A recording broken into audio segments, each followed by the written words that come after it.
Andy, please, if I can. Did you get a little nervous knowing that you were going to approach the second movie? And if you did, how did you deal with that?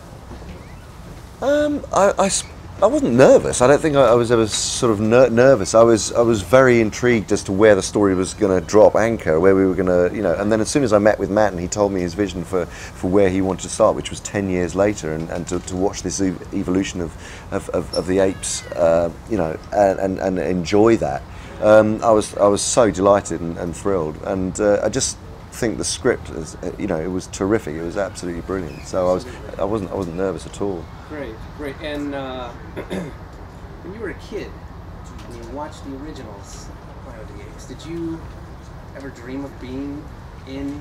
Of course I didn't. How could you possibly think that? I mean, how could one possibly think that you would end up being in Planet of the Apes? I mean, I'll never forget seeing, as I'm sure you know, Matt's a massive fan, seeing that first film in a local cinema in Ruislip in West London, where I grew up, and you know, seeing humans being harvested in nets by apes on horseback was, I mean, just mind-blowing. Right. So I would not have thought, you know, 40 or 30 years later on I'd be doing that. Mm-hmm.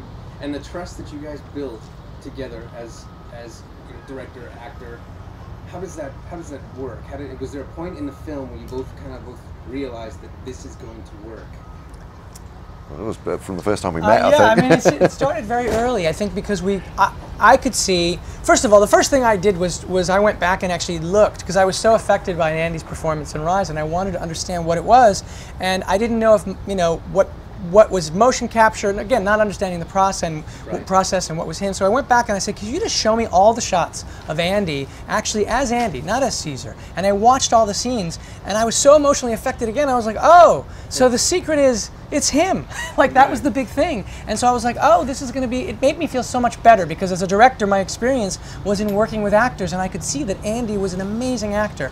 And then we just hit it off together, and the whole thing was just about, it was a joy. Like, we just went on this search together for, like, hey, let's try this, let's try that. And Andy would say, you know, I think I do this. I go, let's try that, let's do that.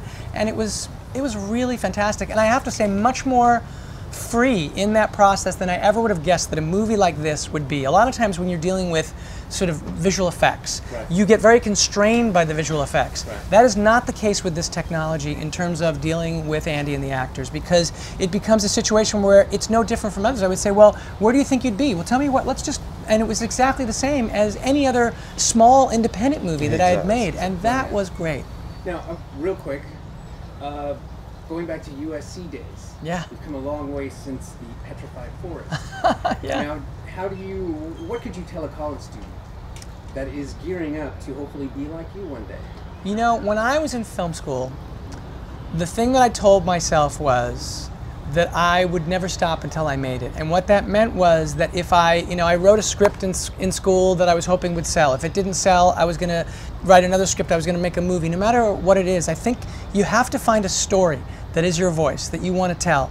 And then, especially now, you know, when I was coming out of school, it wasn't even so much the way it is now. You can make a movie in any format. I mean, you could go out, people are making movies on their phone. It sounds crazy, but you can do it. And if you can find a way to express your vision so that you have a story to tell, then you'll reach people. And I just think that's what you have to do.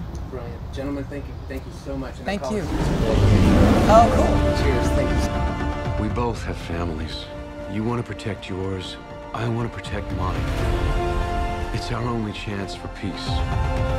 Are you aware? No! They are going to turn on you. They're animals! Caesar, your home. Who was that? A good man like you. Caesar love humans more than apes. If you threaten his family, he will retaliate. Don't shoot! Caesar!